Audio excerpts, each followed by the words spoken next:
What does the golfer have to do to make the club head perform its task? Well, the story of the golf swing perhaps really began in the land of the pharaohs, yes, way back in ancient Egyptian times. They discovered there was a better way of threshing their corn than beating it, just simply beating it with a long stick. They were very clever because they joined two short sticks together with a leather thong for a hinge, and men have been exploiting the advantage of that flail system ever since. You see, the arms represent one stick, the wrists and hinge and the implement the other stick. The man supplies a rhythmical build-up of energy, and this energy is transferred with the greatest possible efficiency into the weighted implement. We employ the same principles for golf as demonstrated now by Tommy Horton. You see, Tommy starts the downswing very slowly, and notice how the angle between the two sticks, the left arm and the club shaft, doesn't change one little bit. Here he accelerates the action with a surge of power.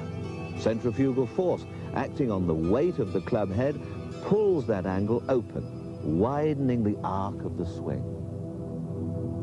And now the club head freewheels through the ball under its own impetus, with Tommy having finished his work.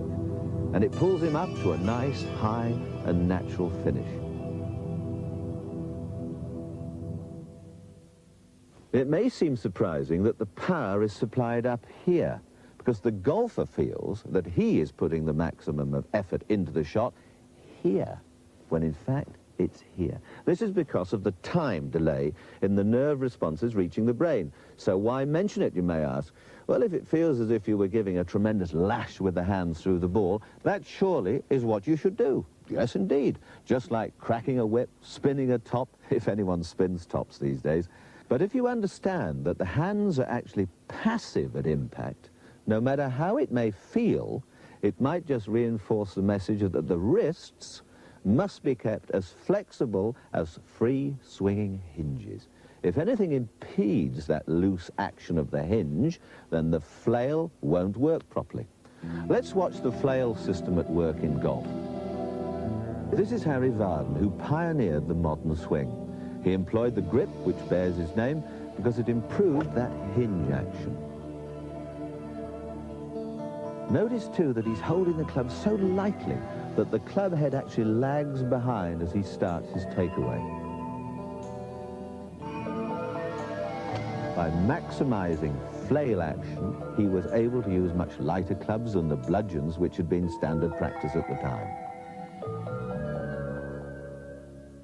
Well, pure swinging at its best. Now we can move on to the first and most important lesson, how to create that vital hinge in the flail.